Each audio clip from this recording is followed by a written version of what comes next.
सिद्धि हिंदी विद्यालय YouTube channel में आप सभी का हार्दिक स्वागत है।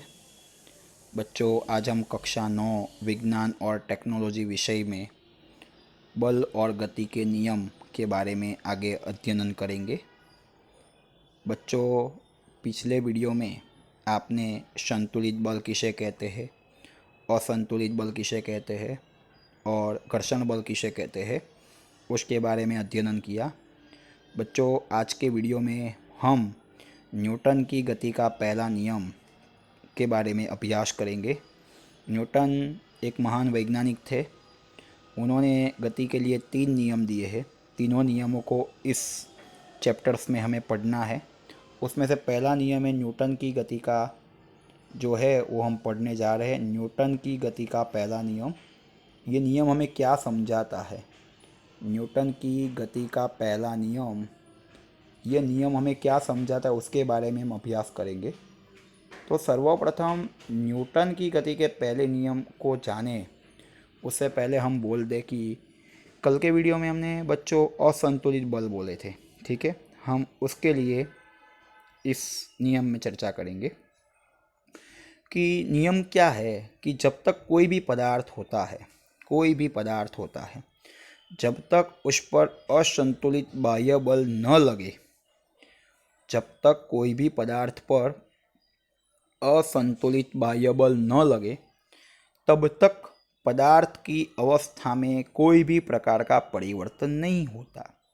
मतलब जो पदार्थ स्थिर होता है वो अपनी स्थिर स्थिति, और जो पदार्थ गति में होता है वो अपनी गतिमान स्थिति को बनाए रखता है। जो पदार्थ स्थिर होता है वो अपनी स्थिर स्थिति, और जो पदार्थ गति में होता है वो अपनी गतिमान स्थिति बनाए रखता है। वापस से बच्चों, कि जब तक कोई भी पदार्थ पर असंतुलित बाह्य बल न लगे, जब तक कोई भी पदार्थ पर असंतुलित बाह्य बल न लगे, तब तक कोई भी पदार्थ अपनी स्थिति बनाए रखने का प्रयत्न करता है। मतलब स्थिर पदार्थ अपनी स्थिर स्थिति बनाए रखेगा और गतिमान पदार्थ अपनी गतिमान स्थिति को बनाए रखने का प्रयत्न करेगा। और इसी विधान को हम न्यूटन की गति का पहला नियम कहते हैं। ये मान लीजिए बच्चों कि एक टेबल पर एक वस्तु पड़ी हुई है। जब तक हम उस पर बल नहीं लगाएंगे तब तक वो वस्तु वहाँ से हिलने वाली नहीं है। मान लीजिए टेबल पर जो वस्तु पड़ी है वो स्थिर है। अभी हमने एक उंगली से उसको सिरकाने का प्रयत्न किया पर वो नहीं सिरकी, 2 उंगली से सिरकाने का प्रयत्न किया पर नहीं सिरकी। जब हम पूरे हाथ से सिरकाने का प्रयास करते हैं तो वस्तु सिरक जाती है। मतलब उस वस्तु ने अपना स्थान चेंज किया, मतलब वो वस्तु गति में आई। तो हम कह सकते हैं कि वो पदार्थ जो टेबल पर पड़ा था उस पर जो भी बल हमने लगाया, 2 अंगुली जितना बल लगाया था, ठीक है बच्चों।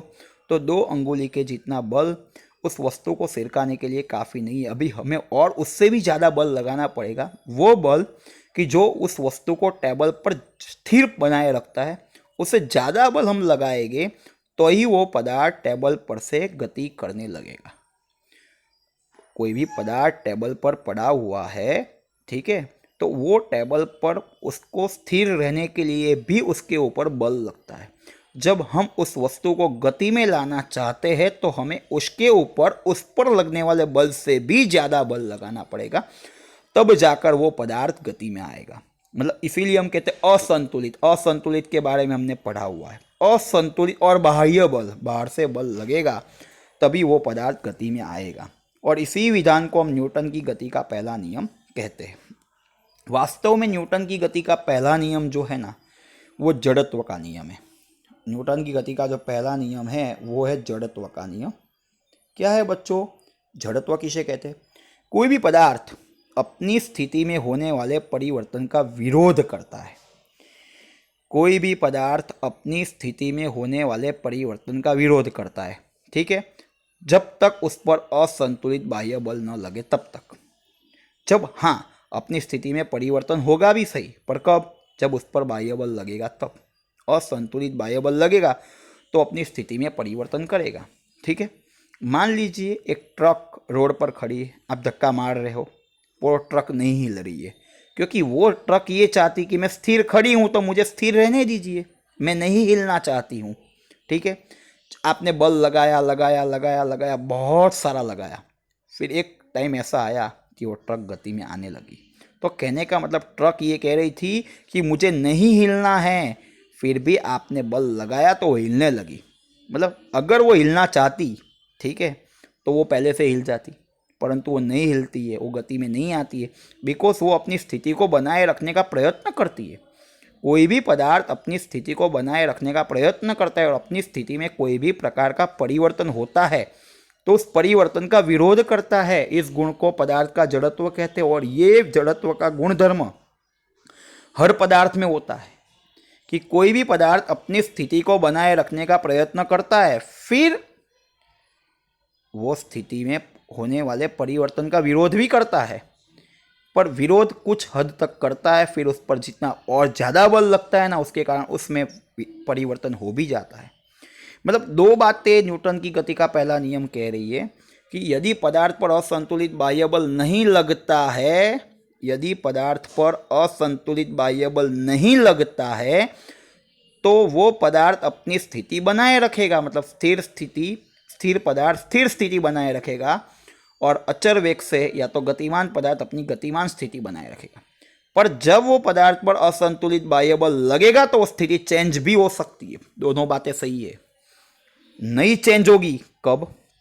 जब बल न लगे तब तक। बल लगेगा तो चेंज भी होगी। और जड़त्व मतलब क्या? कोई भी पदार्थ अपनी स्थिति में होने वाले परिवर्तन का विरोध करता है, उस गुणधर्मों को क्या कहते हैं? जड़त्व। और अपनी स्थिति को बनाए रखता है। साइकिल और ट्रक की बात करें, ठीक है, दोनों को आपने बल लगाया तो साइकिल कदाच गति में आ गई पर ट्रक गति में नहीं आई, तो अपनी स्थिति को बनाए रखने का प्रयत्न सबसे ज़्यादा किसने किया? ट्रक ने किया। तो ट्रक का जड़त्व ज़्यादा है, उसकी तुलना में साइकिल का जड़त्व कम है। तो हम ये भी कह सकते हैं कि जड़त्व है ना, वो पदार्थ के द्रव्यमान पर निर्भर करता है। जड़त्व का आधार किसके ऊपर निर्भर करता है? पदार्थ के द्रव्यमान पर। मतलब हम ये कह सकते हैं कि पदार्थ का जो जड़त्व है ना, वो पदार्थ के द्रव्यमान के समानुपाती है। पदार्थ का जो जड़त्व होता है वो पदार्थ के द्रव्यमान के समानुपाती होता है। हम ये आराम से कह सकते हैं। ऐसा क्यों हुआ? क्योंकि जितना द्रव्यमान ज़्यादा उतना पदार्थ का जड़त्व ज़्यादा, जितना द्रव्यमान पदार्थ का ज़्यादा उतना पदार्थ का जड़त्व ज़्यादा। मैंने आपको साइकिल और ट्रक का उदाहरण दिया है कि कौन अपनी स्थिति को बनाए रखने का प्रयास ज़्यादा करता है, तो बोले ट्रक करती है, तो ट्रक का जड़त्व ज़्यादा है और साइकिल का जड़त्व कम है। ठीक है बच्चों, दो तीन वैज्ञानिक कारण है जड़त्व के आधार पर, वो देखते हम। तो जैसे कि हम चालू ट्रेन या चालू बस में से अचानक नीचे कूदते हैं तो हम गिर जाते हैं। ऐसा क्यों होता है? तो जड़त्व का नियम इसके पीछे बहुत महत्वपूर्ण है कि जब हम चालू ट्रेन में से कूदते हैं, जब बस गति में होती है तो बस के साथ साथ हमारा शरीर भी गति में आ चुका होता है। जब बस गति में होती है तो बस के साथ साथ हमारा शरीर भी गति में आ चुका होता है। जब हम नीचे कूदते हैं तब हमारे पैर जमीन के साथ चिपक जाते हैं, ठीक है, हमारे पैर स्थिर हो जाते हैं, परंतु हमारे शरीर का ऊपर का भाग जड़त्व के कारण गति में रहता है। जड़त्व क्या कहता है? पैर पर जमीन के द्वारा बल लगा, मतलब पैर की स्थिति में परिवर्तन हुआ, पर हमारे शरीर के ऊपर के भाग पर कोई भी प्रकार का बल लगता नहीं है। इसीलिए जब तक बल न लगे तब तक अपनी स्थिति बनाए रखेगा, मतलब हमारा शरीर का ऊपर का भाग अब भी गति में रहेगा, जिसके कारण हम गिर पड़ते। जड़त्व का नियम ये कहता है कि बल लगेगा तो चेंज होगा, बल नहीं लगेगा तो जो परिस्थिति होगी वो बनी रहेगी। जब हम बस में थे तो हमारा शरीर गति में था, जब हम कूदे तो हमारे पैर जमीन पर आ गए, तो जमीन के द्वारा बल लगा और जिसके कारण हमारे पैर जमीन के साथ जकड़ गए, परंतु हमारे शरीर के ऊपर के भाग पर कोई भी प्रकार का बल लगता नहीं है, जिसके कारण हमारे शरीर का ऊपर का भाग गति में होता है और जिसके कारण हम गिर जाते हैं। इसीलिए रेलवे स्टेशन पर जो भी हाउकर्स जो भी चालू ट्रेन में से उतरते तो ट्रेन की दिशा में थोड़ी गति करते फिर रुकते। इसके पीछे का कारण ये है कि ट्रेन के साथ उनका शरीर भी गति में आ जाता है। अगर वो अचानक कूद कर रुक जाए तो वो भी गिर जाएंगे, पर थोड़ा चलते फिर धीरे धीरे अपनी गति स्लो कर देते। ठीक उसी प्रकार अचानक जो बस स्थिर है वो बस अचानक गति में आती है तो हमें झटका लगता है पीछे की तरफ। क्यों? बस स्थिर थी, हम भी स्थिर थे, बस पर बल लगा तो बस गति में आई, पर हमारे शरीर पर कोई भी प्रकार का बल नहीं लगा। मतलब हमारा शरीर क्या कहेगा, मैं अपनी स्थिति बनाए रखने का प्रयत्न कर रहा हूँ। मतलब हमारा शरीर स्थिर रहने का प्रयत्न करेगा, उसका विरोध करेगा। बस पर बल लगा तो बस भले गति में आई, पर मेरे पर बल नहीं लगा, मतलब मैं गति करने वाला नहीं हूँ। जड़त्व का नियम ही है कि कोई भी पदार्थ अपने अंदर होने वाले परिवर्तन का विरोध करता है, इसीलिए बस आगे की ओर जाती है और हम पीछे की ओर जाते हैं।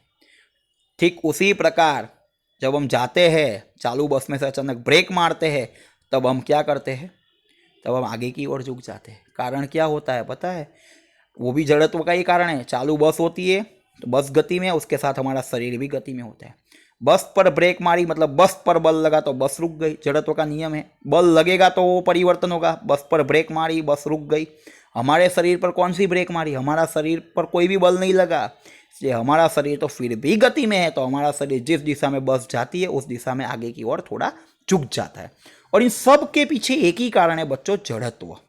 जड़त्व का नियम यही कह रहा है बच्चों हमें कि जब तक पदार्थ की स्थिति में परिवर्तन कब होगा, जब उस पर बल लगेगा तब।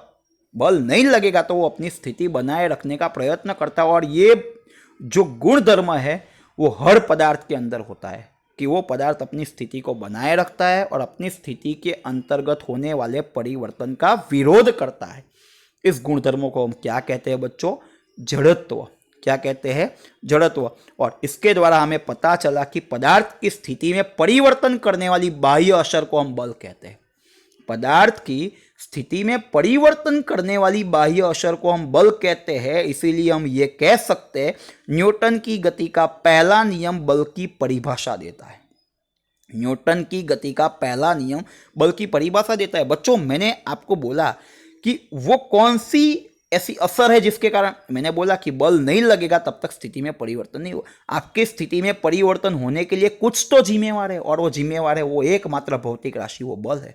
तो इसके पर से हम कह सकते हैं न्यूटन की गति का पहला नियम हमें बल की परिभाषा देता है, क्योंकि हमने नियम में ही बोला है कि जब तक पदार्थ पर असंतुलित बाह्य बल न लगे तब तक वो पदार्थ अपनी स्थिति बनाए रखने का प्रयत्न करता है। मतलब जो स्थिर होगा वो स्थिर होगा, गतिमान होगा वो गति में। और पदार्थ की स्थिति में परिवर्तन होगा, उसका हर पदार्थ विरोध करेगा, अपनी स्थिति बनाए भी रखेगा, पर उस पर कुछ लगेगा बल तो वो परिवर्तन करेगा।